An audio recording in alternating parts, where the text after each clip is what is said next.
Selamat sahabat, sahabat Shalom. Selamat sahabat. Selamat sahabat, sahabat Shalom. Dari Gereja Masehi Adventist Jemaat Baru Kapas. Salah satu gereja yang ada di daerah Minahasa Utara Bitung.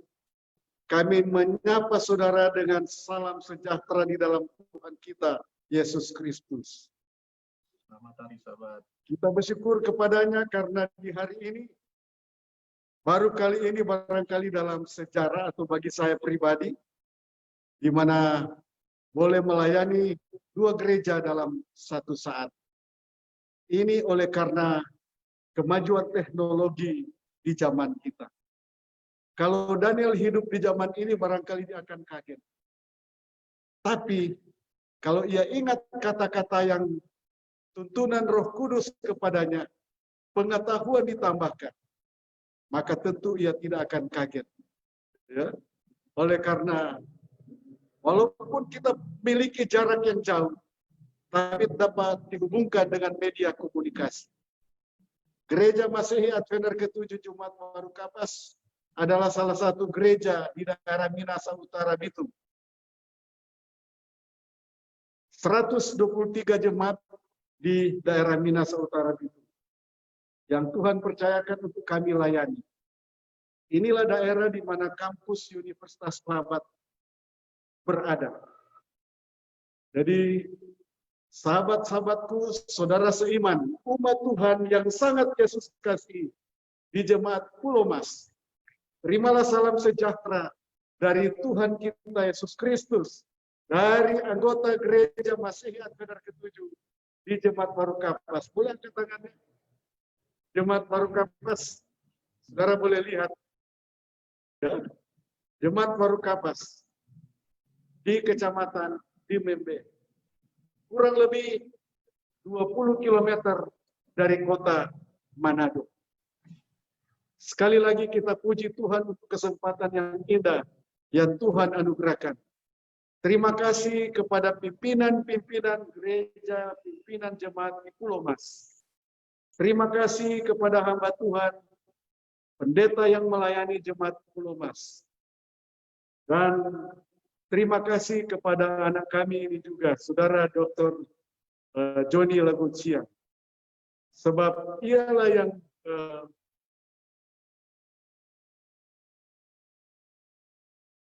hubungan ibadah di hari ini.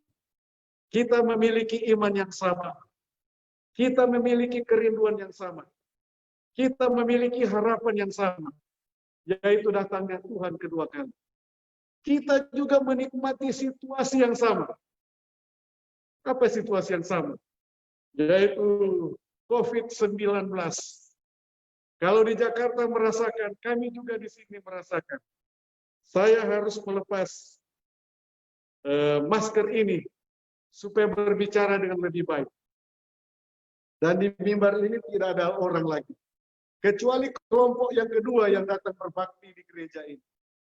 Karena gereja kita di sini tidak diizinkan untuk padat anggota jemaat. Jadi gereja di sini dibagi dalam dua kelompok. Kelompok yang pertama sudah selesai tadi dan sudah pulang. Dan ini adalah kelompok yang kedua. Sekali lagi terimalah salam sejahtera dari Tuhan Yesus dan umat Tuhan yang ada di Jemaat Baru Kapas. Kepada saudara-saudara seiman, sepengharapan dalam persekutuan untuk menanti Yesus datang. Amin. Amin.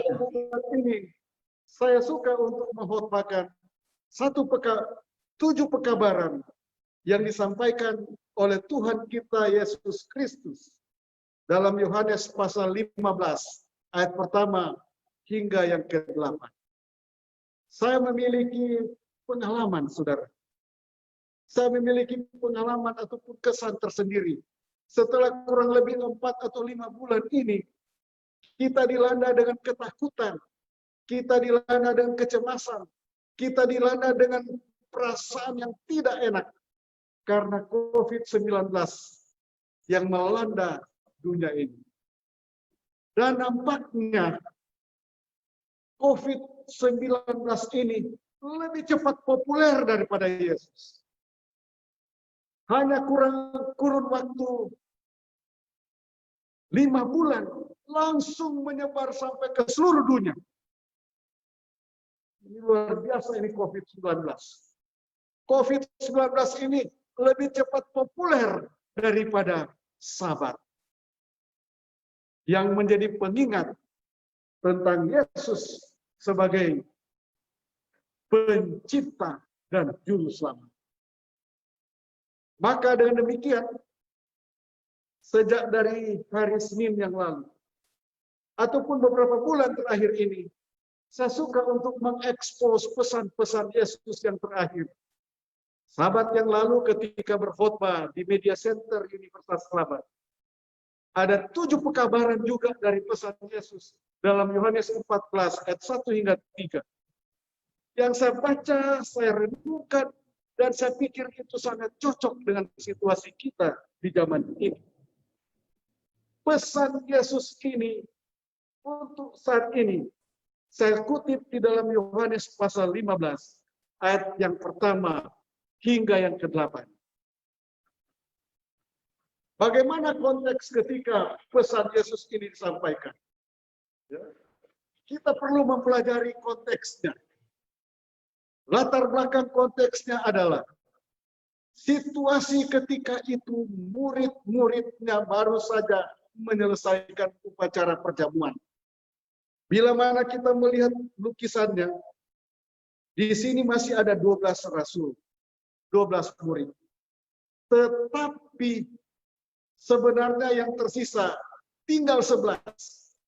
Yudas baru saja meninggalkan murid-murid bersama Yesus. Dan Yudas yang sempat merasakan pelayanan kasih dari Yesus, kakinya sempat dibasuh oleh Yesus.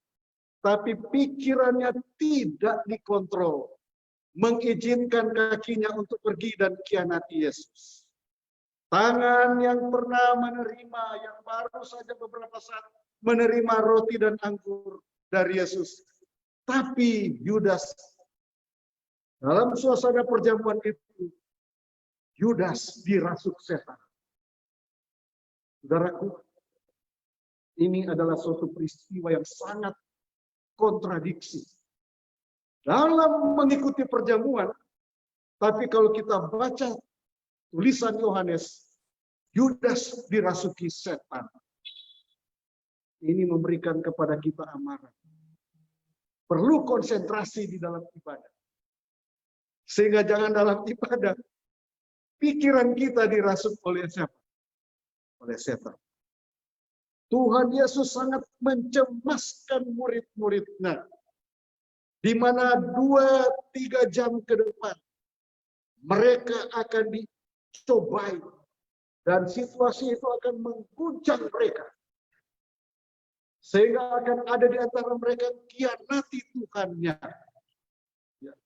Mereka akan panik. Mereka tercerai-berai. Apakah situasi ini boleh terjadi kepada kita zaman ini? Apakah ada persamaan? Tuhan tahu kemampuan dari setiap pengikutnya. Tuhan tahu emosi kita. Tuhan tahu emosi murid-muridnya. Tuhan tahu temperamen mereka. Tuhan tahu kemampuan mereka untuk mengganjal pencobaan. Dan sebelum itu terjadi, Tuhan bekali. Dan bekal itu pula harus menjadi umatnya dalam segala zaman. Bekal itu pula harus menjadi milik pengikut-pengikutnya dalam segala zaman. Saya sangat senang apa yang sudah diungkapkan tadi oleh kesimpulan dari sekolah Sabat. Kita adalah bagian dari doa siapa? Yesus. Yesus doakan murid-murid dan Yesus doakan orang-orang percaya hasil pekerjaan dari murid murid. Itulah kita. Kita adalah generasi penerus hasil pekerjaan dari murid-murid Tuhan. Saudaraku, ingat kita adalah juga bagian dari doa siapa? Doa Yesus. Yang Yesus ungkapkan di dalam doanya dalam Yohanes pasal berapa? Yohanes pasal 17. Bukan hanya untuk inilah aku berdoa, tapi murid-murid pengikut Tuhan hasil pekerjaannya. Kita hidup di dalam konteks di mana persoalan semakin menjadi-jadi. Ya.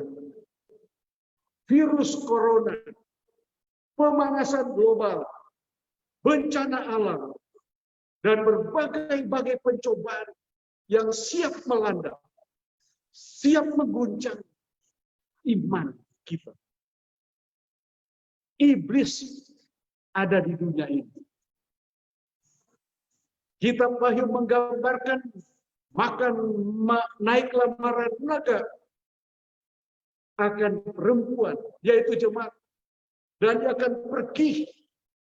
Ini ular ini adalah ular tua di dalam kitab Wahyu. Ketika di Taman Eden, ia masih merupakan ular apa? Ular muda. Iblis memiliki kecerdasan yang luar biasa. Iblis tahu kemampuan saudara. Ia tahu pada titik mana kita lemah. Ia adalah makhluk yang belajar psikologi. Ia adalah makhluk yang belajar sosiologi. Ia adalah makhluk yang belajar emosi setiap orang. Ia adalah makhluk yang cerdas untuk belajar di mana titik lemah kita. Dan dalam menghadapi situasi ini, Yesus bekali pengikutnya. Pembekalan ini harus dipelihara. Pembekalan ini harus dipelajari. Supaya betul-betul umat Tuhan akan kuat, menang, produktif dalam menghadapi situasi dunia kita ini. Ya. Lebih khusus pesan pembekalan yang disampaikan oleh Yesus. Situasi dunia kita adalah situasi dunia yang incredible. Kita tidak dapat memprediksi apa peristiwa yang mau terjadi 1 jam ke depan. Tidak bisa. Kita tidak tahu. Ada banyak kejutan-kejutan yang terjadi. Hari Senin yang lalu, saya menghadiri pemakaman istri saudara Rido Langitan. Hari Minggu pagi masih biasa-biasa. Masih renungan pagi. Masih sarapan. Lalu kemudian istri bilang, aduh, kita ke kepala sakit. Bawa ke rumah sakit. Tiba di rumah sakit, tidak dapat tertolong. Dijemput oleh apa? Oleh kematian.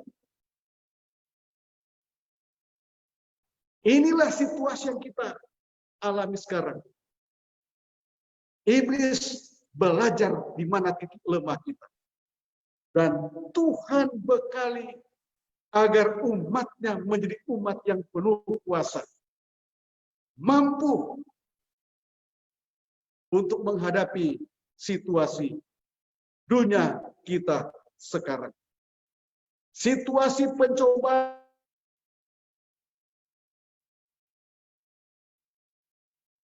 ungkapkan ini sama juga dengan situasi sekarang. Kalau saja iblis datang seperti menyerupai monster yang galak, orang langsung takut. Orang ketakutan. Dan otomatis lebih banyak berdoa. Tapi kalau iblis menyerupai ular muda di Taman Eden dengan penarikan-penarikan dunia, bagaimana saudara? Siasatnya yang unggul menyebabkan umat Tuhan tertipu. Saya kadang-kala paling tidak suka kalau anak-anak di rumah putar itu film horor. Iya.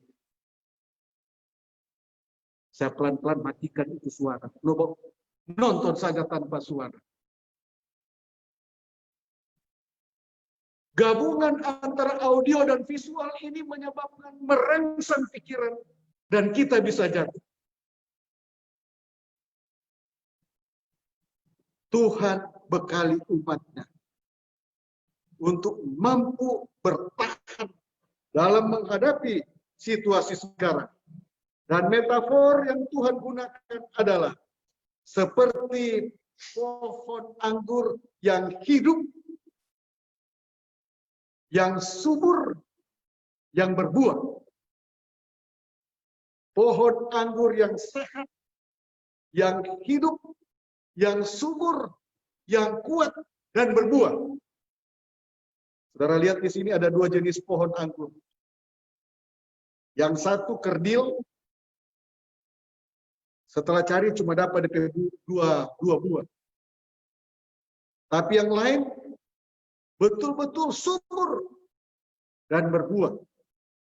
Yang sehat, yang kuat, dan berbuah. Bagaimana caranya supaya sehat, kuat, subur, dan berbuah?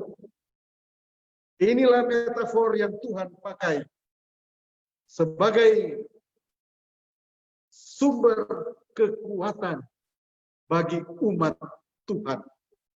Apa makna dan pekabaran dalam pesan Tuhan Yesus untuk murid-muridnya dan pengikutnya dalam sepanjang sejarah sampai kepada zaman kita sekarang? Yang pertama, pesan pertama daripada khotbah ataupun pekabaran Yesus ini adalah tinggallah di dalam aku. Abide in me. Ini memberi makna persekutuan, hubungan yang kuat. Pesan ini disampaikan 7 kali. Dalam bahasa Inggris, abide in me. Ya. Tuhan menggunakan gaya bahasa repetisi. Adik-adik yang sementara sekolah, ingat metode belajar ini. Kalau guru sampai ulang-ulang, poin penting itu. Demikian pula dengan kata Yesus. Hingga 7 kali diulang-ulang. Tinggal di dalam aku. Dunia dengan penarikannya. Dunia dengan pencobaannya. Kata Yesus, tinggal di dalam aku. Itu berarti menetap. Itu bukan hanya temporary. Kalau menumpang hanya temporary. Iya, hanya temporary. Ada tamu datang, mau kemana? Oh, saya ada mau ke kota ini. Maka menumpanglah di rumah. Saya masih ingat ketika kami berada di Jailolo, di Maluku Utara, di pelabuhan, ada seorang turis yang terlunta-lunta di sana. Hari itu adalah hari Jumat, saya baru jemput Mrs. Lau yang datang dari Ternate. Kemudian dia tanyakan, di mana ada hotel? Ya, Jailolo ketika itu listrik saja hanya jalan mulai dari jam 6 sore sampai jam 12. Tidak ada hubungan apa-apa kecuali telegram. Ya. Lalu kemudian saya ajak, di sini tidak punya hotel. Mari tinggallah di rumah. Dia tinggal di rumah, bukan tinggal menetap. Dia tinggal di rumah, hanya temporary. Kata tinggal harus menetap.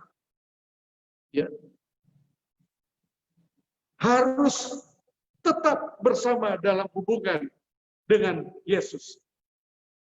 Kata tinggal itu berarti bahwa kenal siapa tuan rumah, bagaimana situasi rumah, dan miliki pengalaman di rumah itu.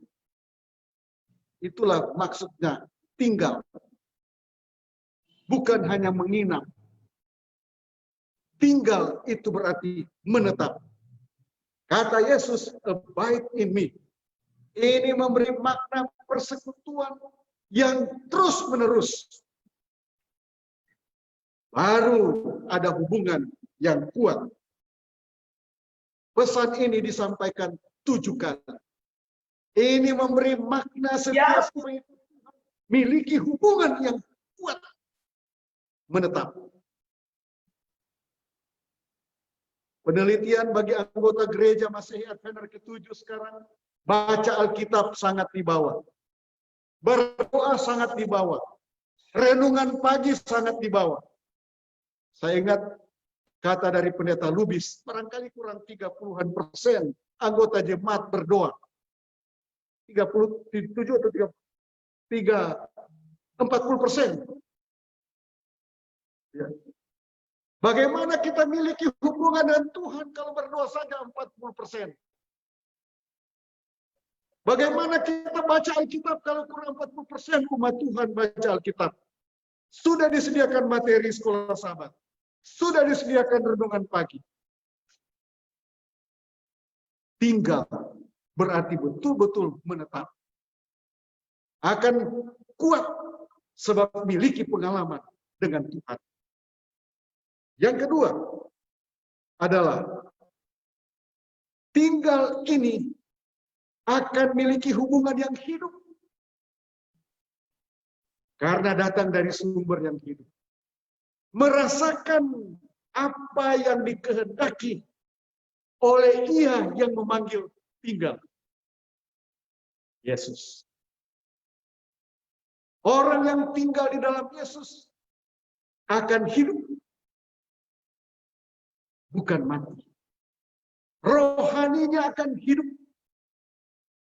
Bukan mati. Ya. Bila mana tinggal bersama Yesus. Itu pekabaran yang kedua. Jadi apabila rohani itu mati segan, hidup tak tahan, itu tidak menikmati pengalaman tinggal dengan Yesus. Pekabaran yang kedua, barang siapa yang tinggal memiliki hubungan yang hidup, maka rohaninya akan hidup. Yang ketiga, hubungan yang menjanjikan kekuatan. Jadi kalau tinggal dengan Yesus, dia akan kuat. Pencobaan setan dengan berbagai siasat. Seperti apa yang saya bilang tadi.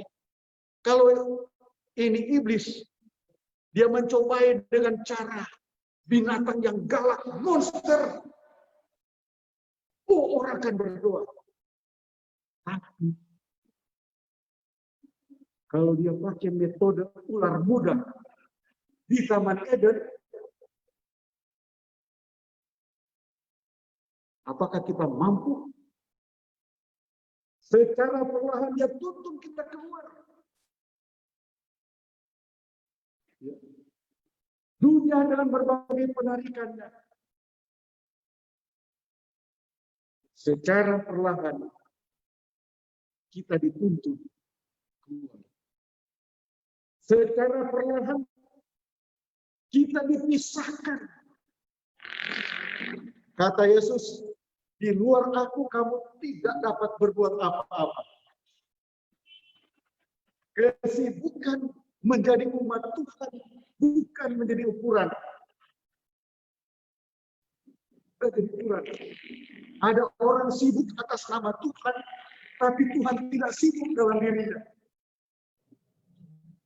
Ini bahaya ini. Sibuk atas nama Tuhan, tapi tidak memiliki pengalaman dengan Tuhan. Ini sangat berbahaya.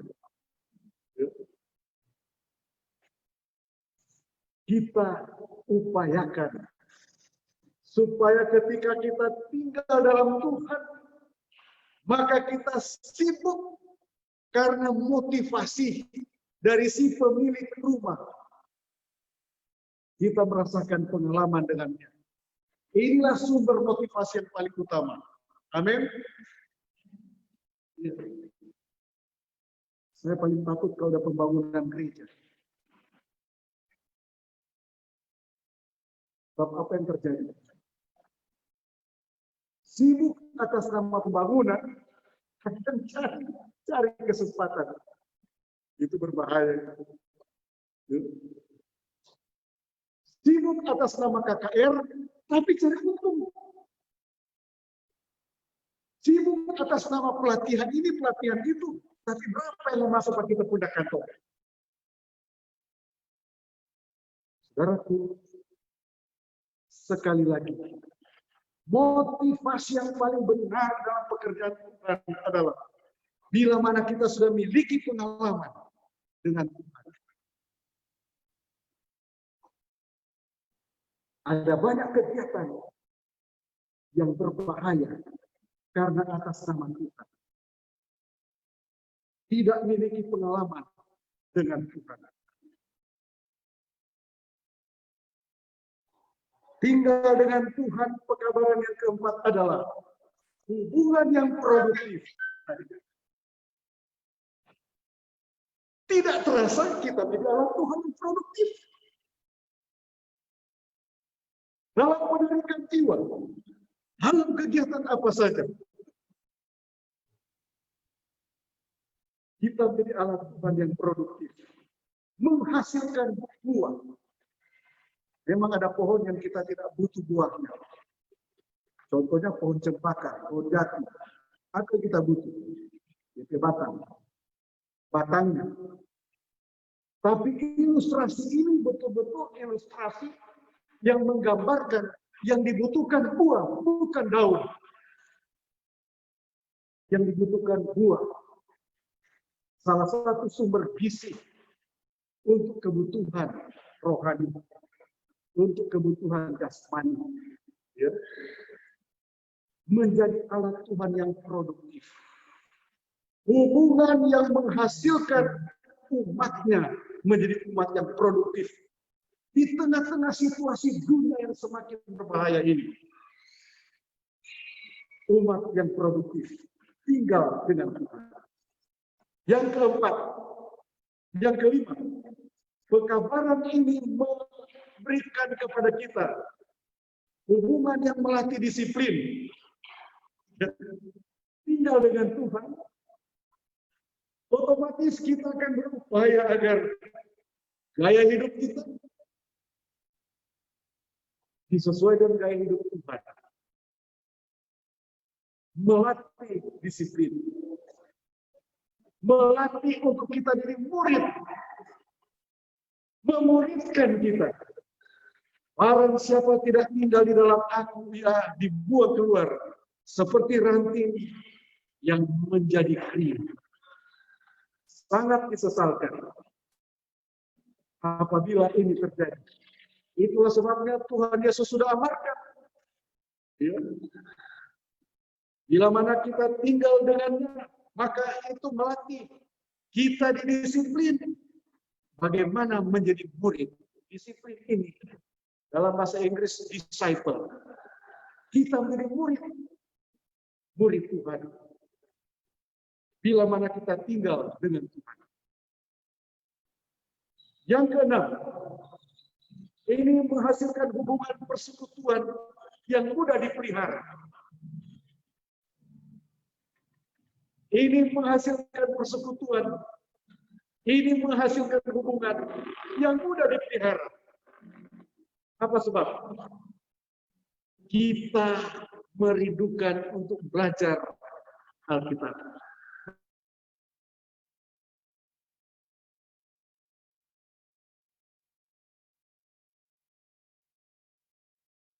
Sekali berdoa. Tapi ketika banyak kegiatan untuk gereja, maka ia banyak berdoa. Kalau kurang kegiatan,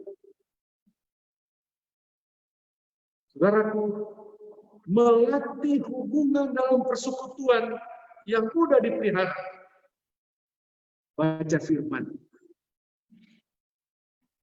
Sejak hari Senin saya gumuli khotbah saya ini. Yang paling digumuli hari Kamis malam. Semakin dekat. Dan ketika saya mau bawakan ini, saya mesti memiliki pengalaman dengan khotbah ini. Kalau tidak, hanya apa yang terjadi? Ya, tong kosong tapi bunyi apa? Nyari. Jadi ketika saya juga siapkan khotbah ini juga memberikan kepada saya suatu peringatan. Apakah saya belajar dan saya sudah hidupkan pekabaran ini? Bisa saja saya hanya sebagai berdiplomasi di mimbar ini.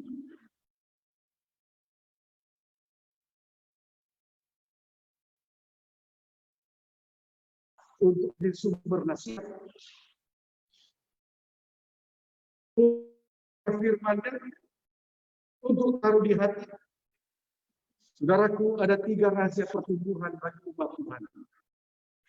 Yang pertama, baca Alkitab. Yang kedua, berdoa. Dan yang ketiga, saksikan apa yang kita baca. 3 in 1. Baca Alkitab, berdoa, dan saksikan. Baca Alkitab tanpa doa cuma jadi sebagai pendebat-pendebat. Oh, pintar memperdebatkan firman Tuhan. Banyak berdoa lagi lalu kurang bersaksi.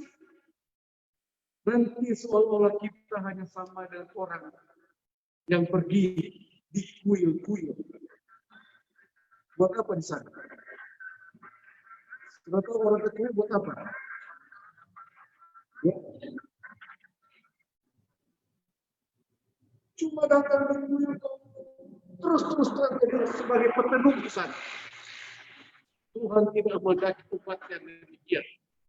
Kita baca Alkitab, kita doakan apa yang kita baca, kita mampukan hidupkan, kita saksikan kepada orang lain. Dan hasilnya, hubungan yang menjanjikan hidup kekal. Bagaimana hubungan yang menjanjikan hidup kekal? Apa isi doa kita setiap hari? Apa isi doa kita setiap hari? Apakah isi doa kita hanya kebutuhan material? Saya sekarang banyak berdoa. Saya sudah akhir-akhir ini barangkali karena sudah tua, sodekat mau mati. Kita tidak hidup berkali dunia ini, saudara. Saya berdoa, Tuhan, sodekat mau pensiun ini. Oktober 31 genap 65. Pensiun. Kemarin 5 kali ada seorang ketua daerah bilang kepada saya, tak usah bilang, semua pensiun. Nanti itu pendeta jabatan, semua lagi ada gerakan-gerakan. Karena perlu jujur. Dan selalu saya doakan ini, Tuhan, tolonglah pertahankan iman. Supaya kalau Tuhan datang masih hidup, limpahkan. Tapi kalaupun Tuhan datang so mati, oh Tuhan, hanya oleh kuasa kasih karunia-Mu bangkitkan aku, supaya boleh selamat hidup dengan Tuhan. Inilah yang merupakan doa kita yang paling utama. Dan kita doakan orang-orang lain. Surga yang model bagaimana apabila orang-orang kita kasih, orang tidak baku dapat di surga. Itulah yang harus merupakan doa kita paling utama. Saya ingat khotbah yang pernah disampaikan oleh Ketua Uni Indonesia Kawasan Barat. Pendeta Sitorus dalam konferensi Gereja Masihat pada ke-7 di Indonesia diselenggarakan di Unclub. Dia bilang, surga yang bagaimana apabila orang-orang yang kita rindu ada di surga kok nggak ada. Akan sepi bagi kita. Surga yang bagaimana kalau kita tidak melihat anak cucu kita di sana. Surga yang situasi bagaimana kalau orang-orang yang kita kasih, kita tidak jumpa di sana. Inilah yang harus menjadi doa kita yang paling utama. Yaitu bagaimana kita menciptakan hubungan di dunia ini dengan Tuhan dan melatih orang lain miliki hubungan dengan Tuhan. Sebab hubungan itulah yang menjanjikan hidup kekal. Nyonya White berucap dalam buku Kebahagiaan Sejati bab 8. Ada nomor-nomor di sana. Nomor 11. Yesus berkata, tinggallah di dalam aku. Perkataan ini membawa pikiran kita kepada soal perhentian. Kalau ada masalah tak stop akan miliki damai. Ini akan membuat stabilitas. Kita jadi umat yang stabil. Yang hari ini aktif, minggu depan so pasif. Kita jadi umat yang stabil. Dan kita menjadi umat Tuhan yang stabil dalam keyakinan. Bukan pasang surut. Tapi upayakan umat Tuhan yang memiliki tangga yang makin lama makin dekat dengan menyerupai tabiat siapa? Yesus. Tangga naik. Hati yang sepenuhnya berada pada Kristus akan menjadi pekerja yang paling tekun dan giat baginya. Bagi dia. Selanjutnya Nyonya White berucap pada bab 8 bagian 12. Tinggallah di dalam Kristus. Dia dapat menjaga apa yang telah kau serahkan kepadanya. Kuasa yang tidak terbatas akan dapat menjaga apa yang kita rindukan. Ya. Jika engkau mau menyerahkan dirimu sendiri ke dalam tangannya, maka dia akan menjadikan engkau terlebih daripada pemenang di dalam dia yang telah mengasihi engkau. Kita menjadi pemenang bagi diri kita. Kita menjadi pemenang bagi orang lain. Kita menjadi pemenang Kristus. Menangkan Kristus di hati orang. Amin. Menangkan pengharapan. Ya. Sehingga pada akhirnya apabila Tuhan datang, kalau orang masih hidup, diubahkan. Kalau kita sudah mati, dibangkitkan. Inilah pengharapan yang mulia yang kita rindukan. Inilah pengharapan yang mulia yang kiranya yang akan terwujud. Sehingga kita tinggal dalam masa kekekalan bersama Tuhan kita, Yesus Kristus. Dia yang sudah kita rindukan.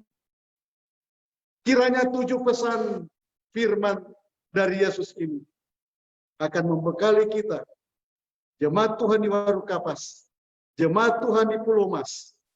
Kita berbeda jarak, kita miliki satu pengharapan, kita miliki satu kerinduan, kita miliki satu iman, yaitu jemput Yesus yang akan datang pada kali kedua. Adalah doa dan harapan saya di dalam nama Yesus. Amin.